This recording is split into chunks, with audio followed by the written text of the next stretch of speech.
200 years ago, travelers described towers rising above old world cities that looked unusual, not just tall, not just decorative, but crowned with metal spires, surrounded by domes, and covered with strange conductive-looking elements.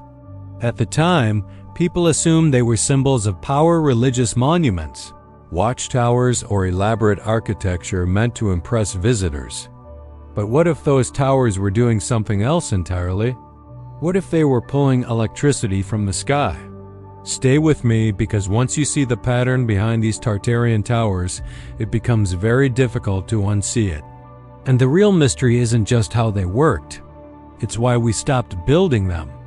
Across large parts of Eurasia and even in colonial era cities, you'll find historical photographs of buildings crowned with tall metallic spires.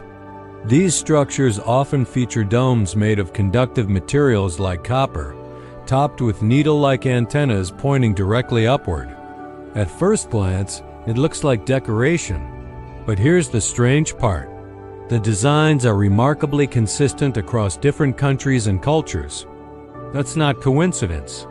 That's a shared engineering principle. During the 19th century, scientists began experimenting with atmospheric electricity, the natural electrical charge that exists between the Earth and the ionosphere. Even on a clear day, there's a measurable voltage difference between the ground and the atmosphere. Later inventors like Nikola Tesla spent years experimenting with wireless energy transmission and atmospheric electricity. Why were towers with perfect atmospheric collection designs already standing all over the world?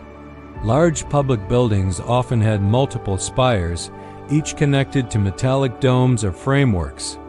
Because if you were trying to collect electricity from the sky, you would need three things: height, conductive materials, and grounding systems.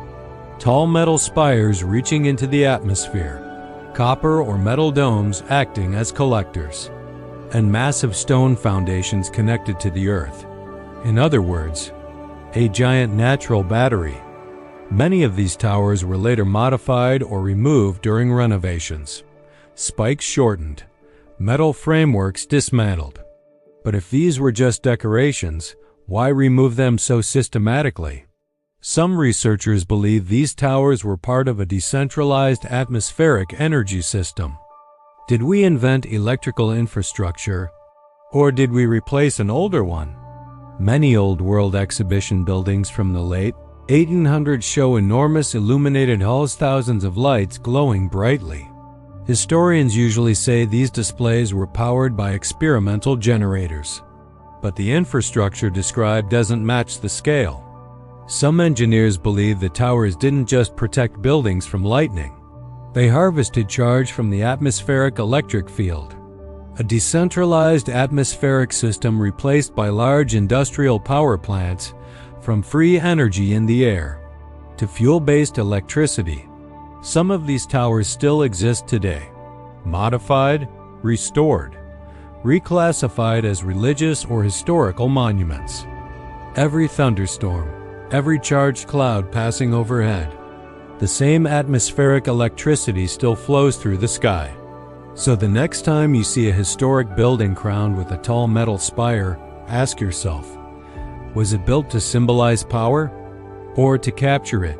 If you thought the sky-powered towers were strange, wait until you see what was hidden beneath them. Click the next video